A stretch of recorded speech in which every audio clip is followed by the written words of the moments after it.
And as children, we did not have control over the environment and our response to the environment, but we do as adults. But even when we feel like we don't have choice, we always have choice.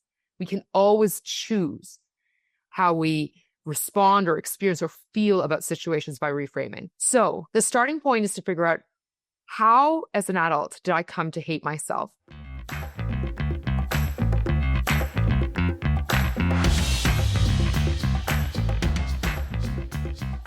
Welcome back to another episode of the Thrive State Podcast. I am your host, Dr. V, triple board certified MD and performance and longevity expert.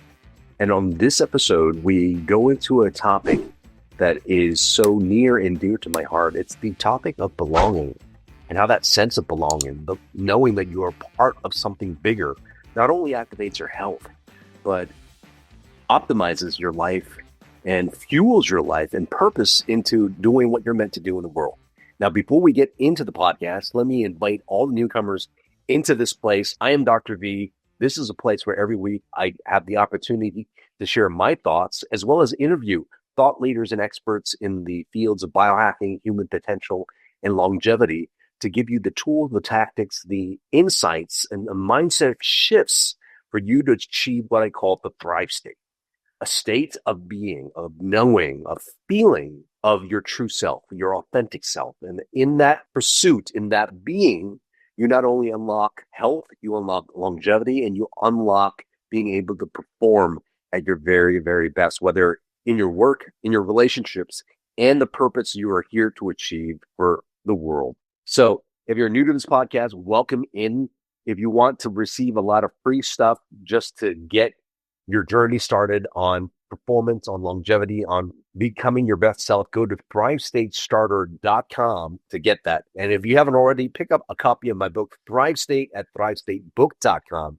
And if you're a returning listener, if this podcast has given you value, has uplifted your life in many ways, please do us a favor. It will really help the podcast grow.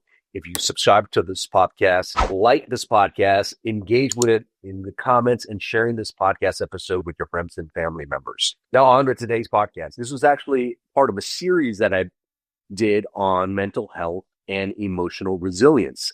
I had the opportunity of interviewing Ritu Bhasin, who is a workplace belonging expert. And on today's episode, we talk about belonging, the sense of belonging, why we sometimes feel separated, why it's so important, not only in the workplace, but for every environment we are in, to feel that sense and to cultivate that sense of belonging. So in the podcast, I will introduce her in more detail, but please enjoy this episode with myself and Ritu Bhasin.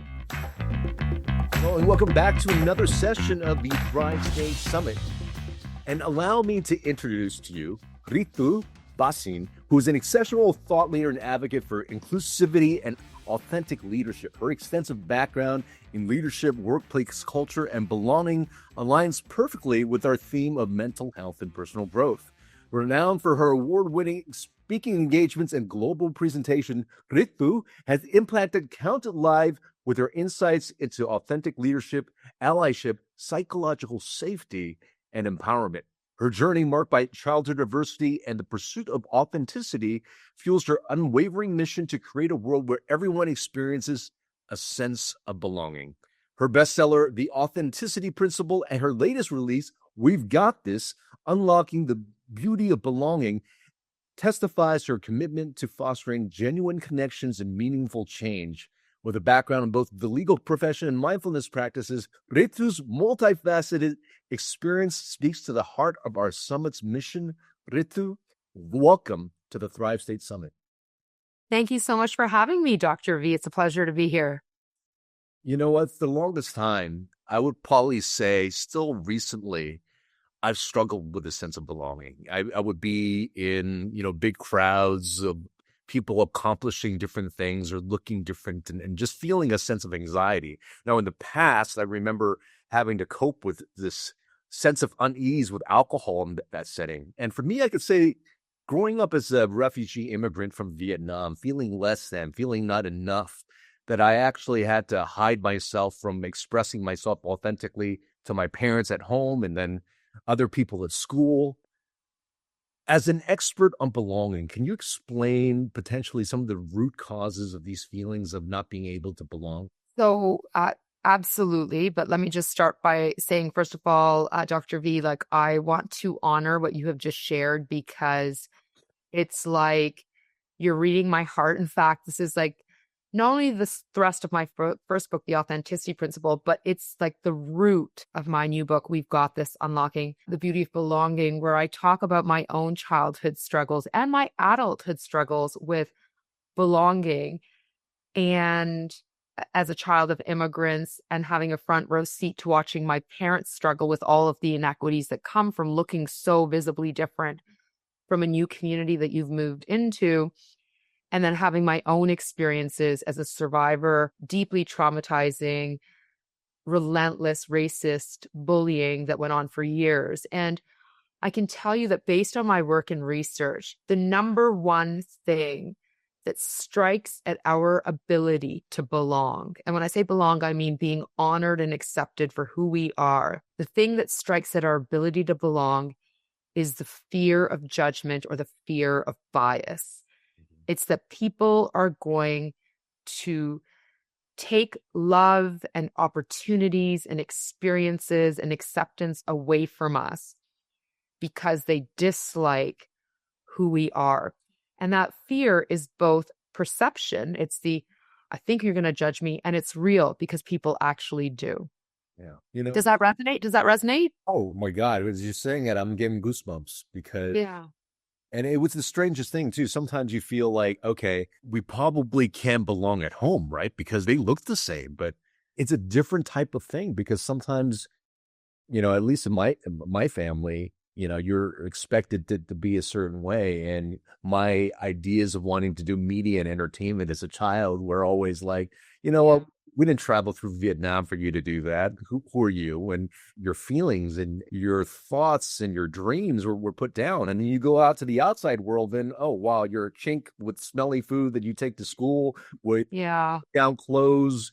You just never felt like you could truly be yourself. Yeah. It's interesting as you speak, like two things are coming to mind for me. Number one, many of us, so many of us are bullied in our communities. And as children, it happens at school and in our neighborhoods. As adults, it happens in our neighborhoods, our social circles, our friend circles, our families, and in the workplace. So it's a consistent experience that we have, regardless of age, of receiving negative messaging and being harassed and tormented by others. So that's the first thing. But the second thing, and I think it's really interesting what you just shared, and I write about this in the book, but also I was just doing an IG Live with Dr. Shibali in the context of talking about parenting. And one of the things I shared is that for a lot of us, we were bullied in the home before we were bullied. So we were bullied at home before we were bullied in our neighborhood, in our schools, in our workplaces. It started at home, and it started with our elders in particular. And our elders who bullied us, it wasn't like they were like, you know what? I'm really going to F up Dr. V, Kien's future, or I'm going to really F up Ritu's future. I really want to F her up. That's not what our elders were doing. Our elders were, first of all, replicating the same parenting experiences that they learned and internalized. So that's the first thing. But the second thing is, I deeply believe that a lot of our elders were trying to shield us from hateful and hurtful experiences out there in the world. They didn't want us to be bullied.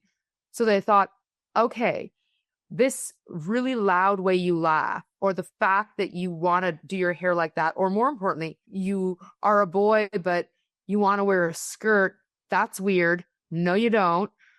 I want to protect you from being weird. I want to protect our family from negative social labels. Let's shield from bias. Let me get that. Let me literally beat that out of you, spiritually, emotionally, mentally, physically, all of that. And so a lot of us were bullied at home before we were bullied. Yeah, so good. And I think you were just alluding to this, but I mean, can you maybe draw us a deeper picture of how this concept of belonging brings into this broader conversation around mental health now? I mean, I think the last thing you just said, like, beating the mental, physical, emotional, spiritual, and physical thing out of you is something that resonates with me. Yeah. So there is a direct line, in my view, between experiencing belonging and not experiencing belonging and our mental health experiences.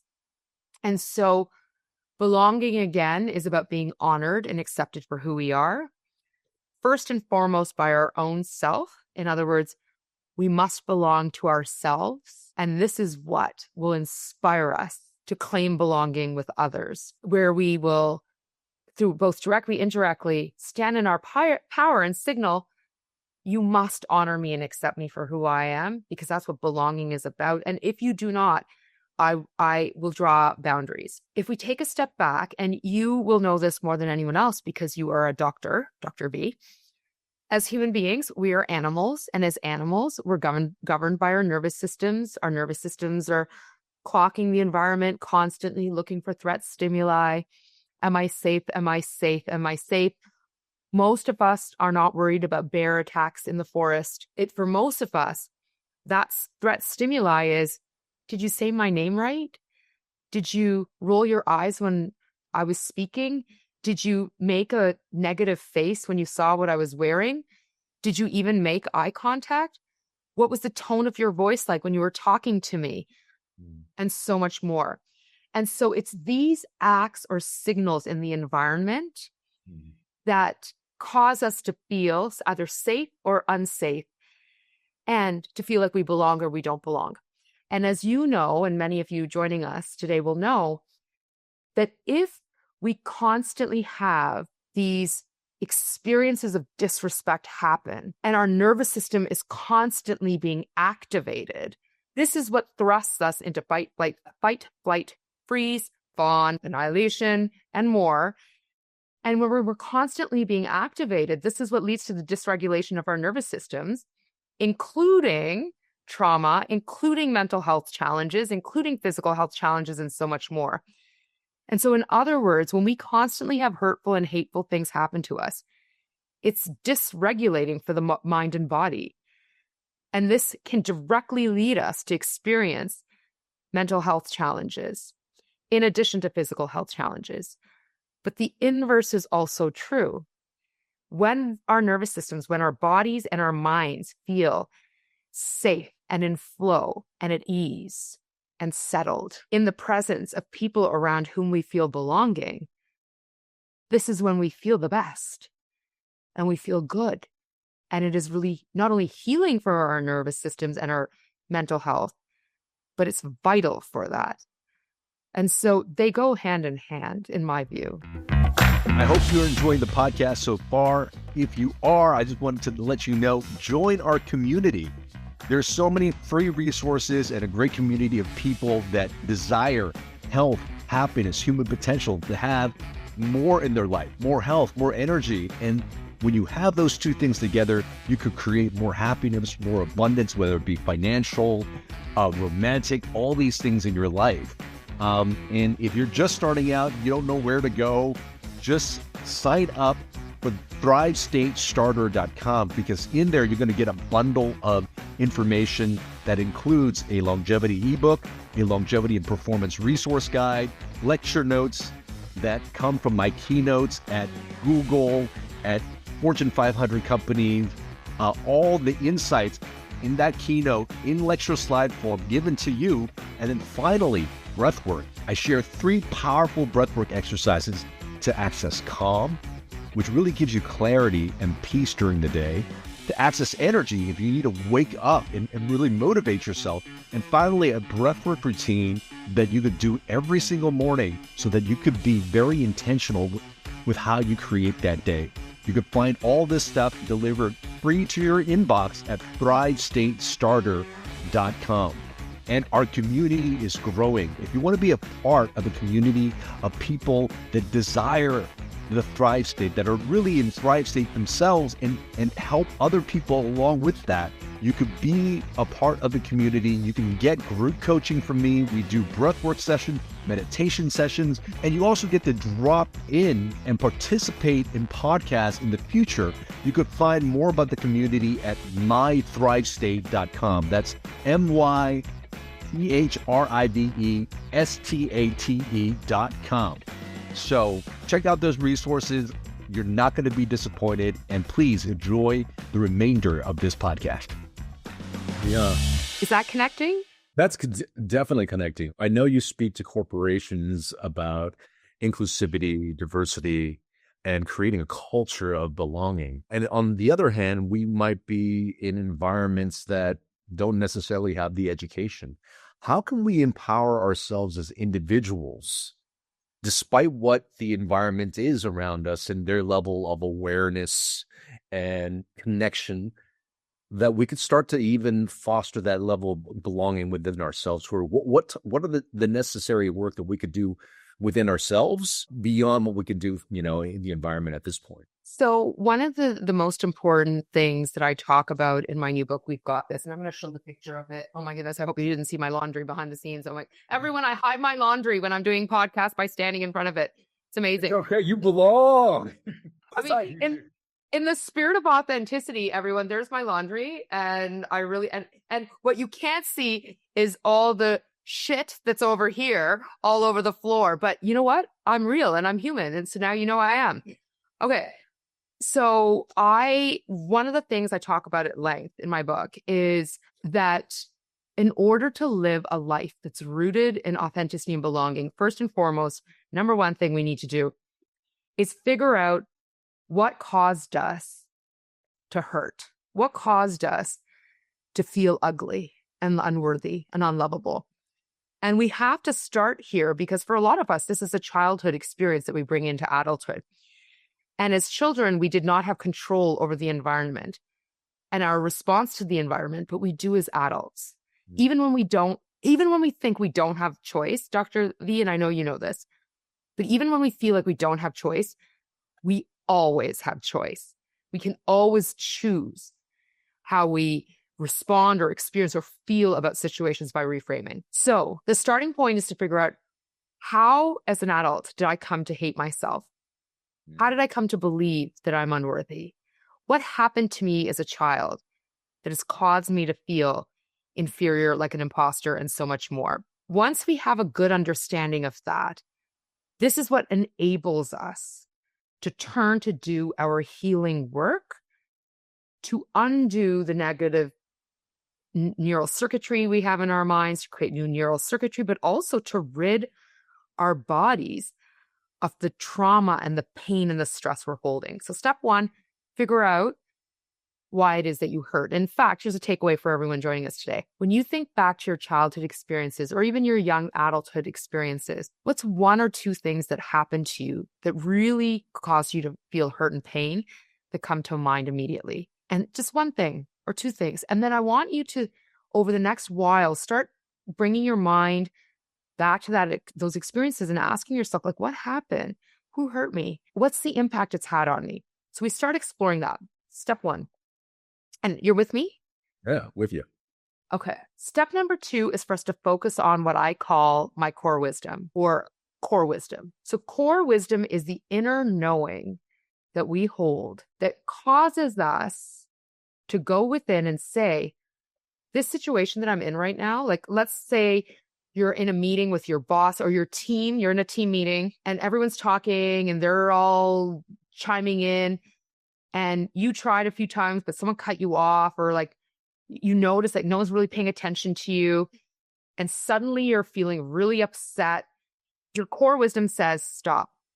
What's happening in my mind? And so then you start to you literally tune in to what am I saying in my head to myself about myself. And we start to realize, wow, right now I'm saying, oh, see, they don't like me. I knew they didn't like me. They never liked me. They always cut me off. And that's because I'm a loser. See, I'm such a loser. They're so much smarter. And so we can hear the negative thoughts in our mind.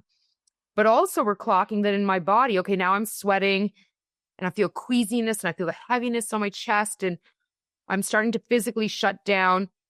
And so this is happening in tandem and I wish I wasn't here. And the flight response is happening. I want to get the F out of Dodge and whatever. Our core wisdom says, Ritu Bhasin, you got this. You got this. You're amazing. They are talking. You can insert yourself into a conversation, or you know what? The fact that they constantly do this is not about you. It's about them, and the fact that they're not behaving in ways that are just and fair.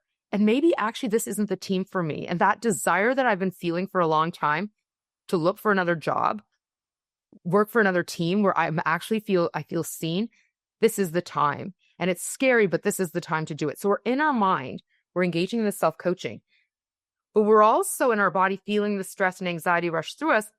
We're saying to our body, okay, put our hand on our heart or our hand on our thigh and rubbing our thigh. And then I'm starting my deep breathing, my deep, deep belly diaphragm breathing to calm my system as I'm like saying to myself, I'm going to be okay. I'm safe. This is fine.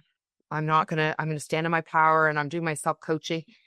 It's our core wisdom that enables us to tune in and know exactly what to do or to say in the moment, so that we feel really good about the fact that we've stood in our power. And then the third thing we do, so number one, we're figuring out how do we learn to hurt? Number two, we're figuring out how can we leverage our core wisdom? And then the third thing we do is we, in advance of situations happening, we plan out, how am I going to assert my authenticity? How am I going to do me and be me?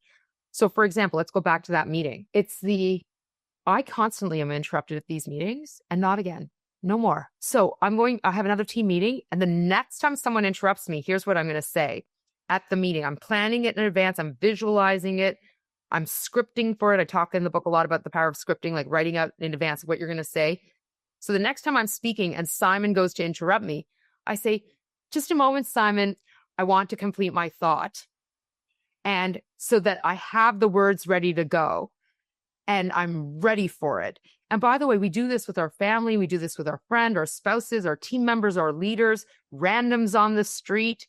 We're ready for these moments where these disrespects may happen so that we can stand in our power. And, like I talk a lot about this, like for example, on Instagram, I put up a reel where, as someone who travels a lot as a professional speaker, I experience a lot of biases at the airport in particular, because people don't know me, and it's easier to treat random people poorly than a team member. And it happens so often that people cut me off when I'm boarding in zone 1, or will come and stand in front of me, or just push me out of the way, where I'm like, no, this is not happening to me at the airport anymore. Nope. And so I've planned for situations. I'm prepared for the next time I'm standing in line and someone cuts in front of me. I'm ready. I know what to say. And here's what's interesting. I posted a reel about this on Instagram, talking about how, as a woman of color, this happens to me all the time. And Dr. V, the hundreds of comments I received under the reel and on the comment section or directly around, this happens to me at the grocery store, my kids, the school events, the list went on and on. And so we can plan to stand in our power. So those are the 3 things I recommend. That's so good. And when you talk about this core wisdom, I know for me, I've developed that sense, but for me, it was I would probably say, journey of a good 5 years to start to hear that knowing. And prior to that, it was just that mental chatter. So I don't know if you have steps for people to, for me, it was breath work, time in silence, and, some psychedelic journeys I've done in my past to really, develop that core wisdom within myself. But, I don't know what your journey is like, or what you would give advice to for people to start developing that muscle to hear their core wisdom. Yeah, so it's a really good question. So in my book, I actually list out on a page multiple examples of it's a menu of options of what you can do. But here's what I would say. Our core wisdom is rooted in the mind and the body. This is not just a mind thing. Oftentimes we over-focus on mind-based strategies, but as we know, the body goes first. And also, for those of us who have experienced heightened trauma lives in the body, not just the mind. And so, yes, we should focus on the mind, but we also want to focus on our bodies. And in fact, I'm going to encourage people out there to focus more on the body, because we live in a society that is so when I say society, I'm Canadian, and Canadian society and American society, and a lot of Anglo-rooted cultures, we over-focus on the mind and not the body. And yet, a lot of us come from ancient indigenous cultures where our ancestors knew it was about focusing on the body. And so when we tap into that ancient, ancestral, indigenous, traditional, cultural practices, the full library and breadth of it, what we start to see is there's amazing body-based strategies and practices we can focus on. So here's something to think about after today. What's one thing that you can do from a mind perspective to better hear the voices in your head, what they're saying, what you're saying to yourself about yourself, or what are you saying in situations based on what you're experiencing? What can you do to better tune in and calm and regulate your mind? For some people, that'll be journaling. For other people, it's like, I'm going to self-coach. For others, it'll be like, I'm going to use affirmations and mantras. For some, it'll be scripting. What's one mind thing that you can do? And then the second takeaway for developing your core wisdom is what's one body-based thing that you can do. And when I say body-based, I love breath work. Dr. V, that's for me the most important thing that anyone can do as it relates to the body is focus on better regulating their breath, and in particular, taking diaphragm belly breaths, because for all of the medical, scientific reason, deep inhalations and more importantly, exhalations are critical for calming the system. So we have breath work, but we also have meditation, like actually sitting still, body scans, deep stretching or massage or body work where we're feeling energy rush through us and actually tapping into the areas where we hold stress. It's about being in nature where we can feel the system ease. And so what's one thing that you'll do for your body after today? And so one thing for your mind, one thing for your body. This is the foundation of your core wisdom. And let me just tell you, for me, the number one thing that anyone can do to live a better life is to develop their core wisdom. And core wisdom, as you mentioned, like it's taken you years to develop it. You said something, did you say 6 to 7 years, like over the last little while? It's still going, my friend. Well, me too. I mean, it's a lifelong journey. I was going to say that I started to really tune into mind and body around the age of 20 when I first went off to university, to college, and I realized I was not well. And because of the childhood trauma I went through, and I'm now in my late 40s. And so we're at like almost 3 decades of core wisdom development. But it wasn't until I started focusing deep on the body-based healing, which I have been doing over the last 5 years, that I would say I finally feel free. And just as I feel free, something will be revealed to me where I'm like, oh, wow, another layer of the onion is coming off and I'm still struggling, and another layer. And so, but if it for me has been transformative, having a more regulated mind and body has been literally effing transformative. Yeah, I'd love, to just sort of like go back in and talk about how energetically, mental, physical, emotional, social, spiritual are all energetically connected. And the breath is just a beautiful pathway, because the breath, you actually have both parasympathetic and sympathetic fibers run through your diaphragm. And if you can hack into that system, and you can hack into that consciously, through your breath, you could hack into different states, because the calm version of you can and will be able to take that deep diaphragmatic breath out, and the deep exhalation, which actually activates your vagus nerve, bringing you in more states of calm. Once you bring that down, then, oh my God, those thoughts of all of a sudden become a little bit more clear. Suddenly you can go another 30,000 above yourself and see what's going on. So I completely, love the fact that you mentioned this body work, because it's all connected. Let's talk about. Can I also just say, as I hear you speak, like, I mean, I've read about I've studied the vagus nerve, somatic healing, all of that. But when I hear you speak, Dr. V, I just wish I wish I was a medical doctor so I could sound like you and sound so eloquent in explaining the body. So I just wanted to say that. Oh, wow. Well, thank you. If I wasn't so, dark, you would see much going on right now. Well, just so you know, I always tell people too, I'm like, look, I may be brown girl, but my face gets hot as well. In fact, it's one of the ways I know I'm activated and I'm upset in a situation. My cheeks will start to burn. But because I'm brown girl, you just can't see it as much. Oh, I see. Well, thank you for sharing that. I received that. Let's talk about sort of like the bigger picture, when you're speaking, to organizations. If I am a member of an organization that wants to bring more belonging and say, it's not coming from leadership at this point, how can myself as an individual, maybe, foster more belonging for myself in my immediate sphere? And how can I get potentially the leadership team to be able to bring this into the culture of the organism that is our businesses and organizations? So the number one thing I suggest that leaders do or organizational heads do as it relates to creating cultures that are rooted in authenticity and belonging and inclusion and psychological safety and trust and mental health and wellness is to start by interrupting biases and inequities.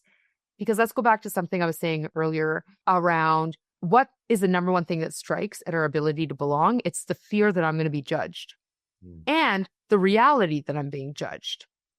And I'm being judged based on dominant cultural normatives around what leaders look like or leaders should look like and sound like and how they should behave and so much more. And so if we could do a better job of teaching people, raising awareness about the biases that we all possess in our minds and bodies and work on interrupting them, this alone will cause people to exhale and be like, oh, okay, I can talk about my experiences with anxiety and depression in the workplace. I can talk about how I'm trans. I can talk about what it's like to be a child of immigrants or what it's like to be a refugee or whatever. And in fact, I was just sharing this earlier today in one of my talks that this is a really interesting moment for us because some would say we're post-COVID. And by the way, for those of you who are listening and not watching, I'm using air quotes, that we are post-COVID. And I'm thinking about how there's increased pressure for team members to work more in person. So to go back to the working in the office at least 3 times a week. Some workplaces are pushing 4. Some are saying, see a virtual never. Back to the office, you go 5 days.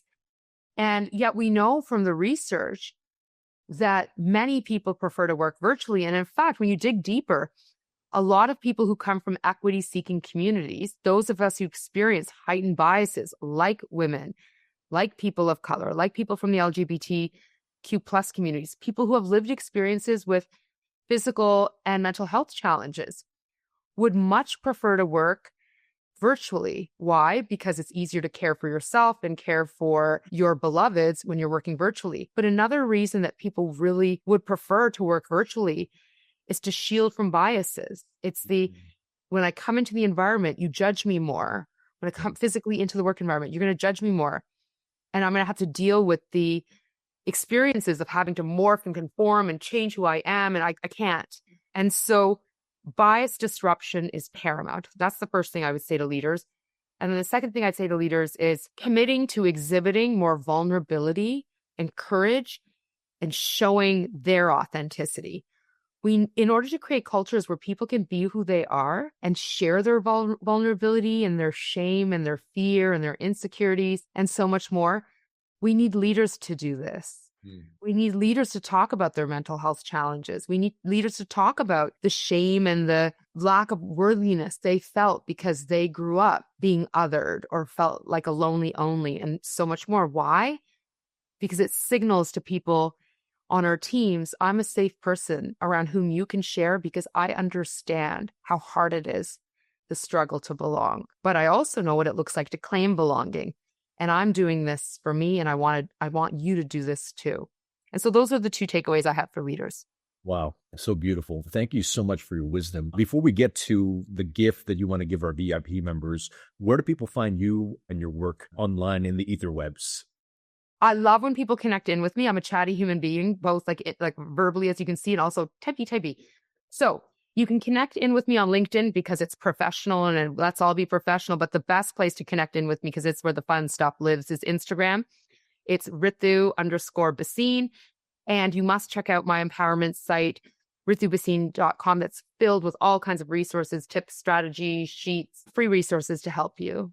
Thank you for doing the work, your wisdom, your frequency, and for being real with us today, the Thrive State Summit. Thank you so much for having me, Dr. V, and thank you everyone for joining. Please connect in with me. Be well. I hope you enjoy that episode of the Thrive State podcast. And if you're finding that this content is really helping you and your family members, please consider supporting our mission and our cause of elevating health, happiness, and human potential for people all over the world.